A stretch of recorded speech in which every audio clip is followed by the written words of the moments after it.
What do we want? Equal pay. When do we want it? Now! हर तरफ हड़तालें और एहतजाज, इकोनॉमिक क्राइसिस और रिकॉर्ड इन्फ्लेशन, अवामी सहूलियात के लिए फंड्स की शदीद कमी, सियासी अदम इस्तेहकाम, health care, schools, public transport, सब क्राइसिस में। आपका जहन जहां जा रहा है ना, उसे रोक लें। आज हम बात बरतानिया की कर रहे हैं।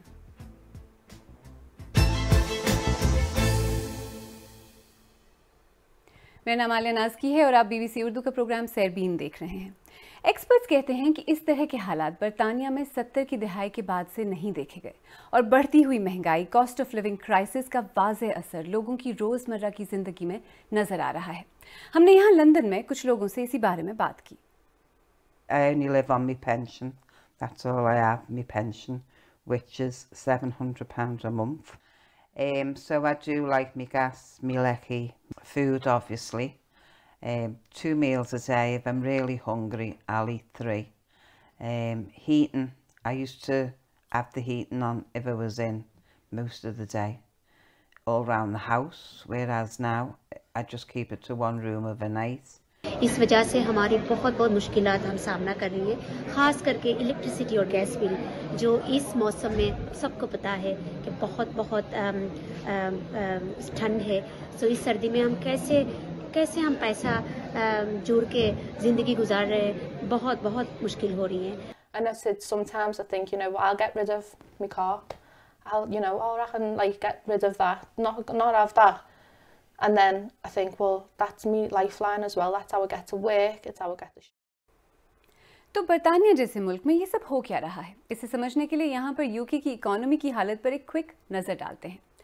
बरतानिया में सरकारी डेटा के मुताबिक नवंबर में महंगाई की शरह 10.7% थी, जबकि फूड इन्फ्लेशन यानी खाने पीने की अशिया की कीमतों में महंगाई 16.5% थी।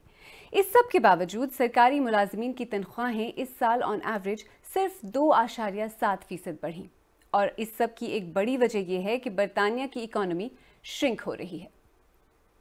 यानी सब कुछ ठीक, बिजनेस एज यूजुअल तो बिल्कुल नहीं है, और इस सब का आम लोगों की जिंदगी पर बहुत गहरा असर पड़ रहा है।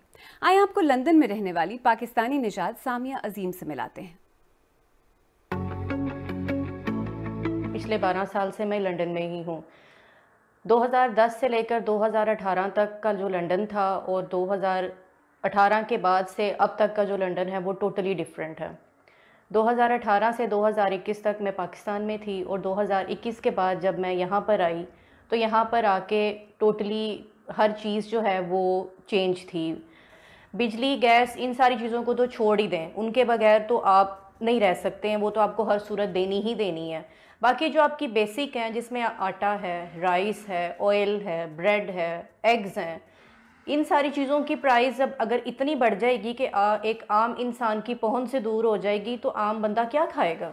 हम एक छोटी फैमिली हैं, लेकिन उस छोटी फैमिली में भी हमें बहुत सोच कर, वो समझदारी के साथ जो है कहाँ पर क्या चीज़ ऑफ़र में है, क्या आपको ठीक लग रहा है, उस हिसाब से हमें जो है वो गुजारा करना पड़ता है। ये जब सारी बातें हम सोचते हैं कि महंगाई, बिजली, गैस, बिल, रेंट, फ्यूल और ये सारी चीज़ें, तो कभी कभी मुझे लगता है कि शायद मैं पाकिस्तान में ही हूँ।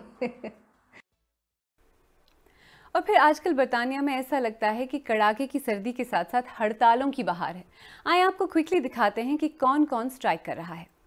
सिर्फ इसी महीने में बरतानिया में कई शोबों के अफराद स्ट्राइक कर रहे हैं, जिनमें ambulance workers, nurses, railway workers, bus drivers, baggage handlers, border force, driving examiners, असातिज़ा और यूनिवर्सिटीज़ का स्टाफ भी शामिल है। इनफैक्ट यहाँ बरतानिया में आजकल कई लोग ये भी कह रहे हैं कि अब ऐसा लगता है कि मुल्क में कुछ भी नहीं चल रहा। कुछ ही साल पहले तक सियासी और इकोनॉमिक स्टेबिलिटी के लिए पहचाने जाने वाले इस मुल्क में आखिर बात यहाँ तक पहुँची कैसे?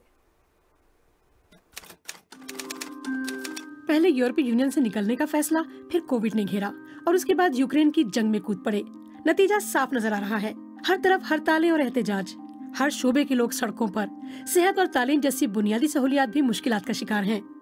महंगाई ऐसी ही कि आवाम को दिन में तारे नजर आ गए हैं। बाज़ इलाकों में लोगों को सख्त सर्दी में हीटिंग या ईटिंग में से एक का इंतखाब करना पड़ रहा है। कोई कपड़े खरीदते हुए डर रहा है तो कोई खाने पीने के आइटम्स में कमी कर रहा है। लोग परेशान हैं कि तनख्वाहें बढ़ने के बजाय असल में कम हो रही हैं। सियासतदानों के फैसले, लेकिन उनके नताइज आम लोग भुगत रहे हैं।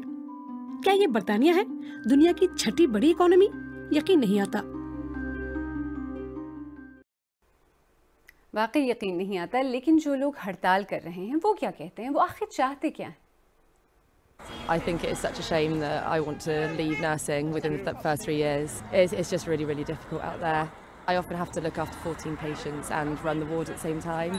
Everyone tries their absolute hardest to keep everyone safe, but it is near on impossible. I mean, people are dying because of the short staffing. Living standards, financially speaking, why should they go down? I mean, we keep hearing that it's a rich country. The trouble is the money's in the hands of the few. And as far as I'm concerned, the government of the day, they've been basically finding ways to transfer money from the bottom up. But they're also talking about kind of the terms and conditions, and everyone seems to be talking about how much the people at the top are creaming off. We are the majority of this country, and we are the ones that make things happen. Things work. We make things work, and we aren't being valued.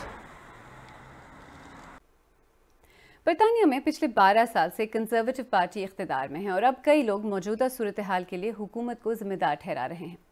साबिक civil servant शोवान बेनीटा ने लिखा कि Tories ने ऐसी cost of living crisis create की है कि workers के पास स्ट्राइक करने के अलावा कोई चारा नहीं, और अब हुकूमत को लगता है कि इसका हल एंटी स्ट्राइक कानून साजी है। यकीन नहीं आता।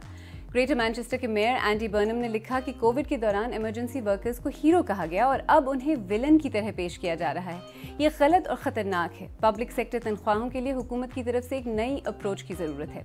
और मार्क डेविड ने लिखा कि इन हड़तालों का असल पैगाम ये है कि 12 साल बाद भी ये हुकूमत अपने वर्कर्स को इतनी तनख्वाह नहीं दे सकती कि वो खुराक और हीटिंग अफोर्ड कर सकें। बाकी सब बैकग्राउंड शोर है। ज़ाहिर है बरतानिया की हुकूमत को इस वक्त बहुत मुश्किल सूरत हाल का सामना है।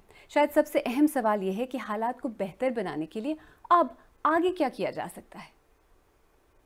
बरतानिया तिजारत के बगैर खुद को इन बहरानों से बाहर नहीं निकाल सकता। हमें अपनी एक इंसुलर पोजीशन से बाहर निकलना होगा और एक बैरूनी पोजीशन पर आना होगा। हमें 3 बड़ी इक़्तिसादी ताकतों अमेरिका, चीन और यूरोपीय यूनियन के साथ तवाज़ुन के साथ तिजारत करनी होगी। हमें उभरती हुई मईशतों के साथ अपने तारीख़ी रवाबित को इस्तेमाल करना होगा और दुनिया को ये बताना होगा कि बरतानिया आने के लिए, सरमायाकारी के लिए और कारोबार करने के लिए एक खुश आइंद और खुली जगह है। माहिरीन कहते हैं कि बरतानवी इकोनॉमी के जवाल का सिलसिला दरअसल ब्रेक्जिट से पहले 2008 के बैंकिंग क्राइसिस से शुरू हो चुका था, जिसके नतीजे में हुकूमत ने ऑस्टेरिटी यानी पब्लिक स्पेंडिंग में कमी की पॉलिसी अपनाई। एक्सपर्ट्स कहते हैं कि इसकी वजह से ब्रेक्जिट के असरात को अब्जॉर्ब करने के लिए निज़ाम में कोई गुंजाइश बची ही नहीं थी। खैर, अब सूरत हाल ये है कि एक तरफ मुआशी बदहाली तो दूसरी तरफ सियासी अदम इस्तेहकाम, और कंजर्वेटिव पार्टी का इख्तिदार बरकरार रहे या नेक्स्ट इलेक्शन में लेबर की हुकूमत बने, कम से कम अगले कुछ अरसे के लिए यहाँ बरतानिया में आम लोगों के लिए हालात बेहतर होते नजर नहीं आते।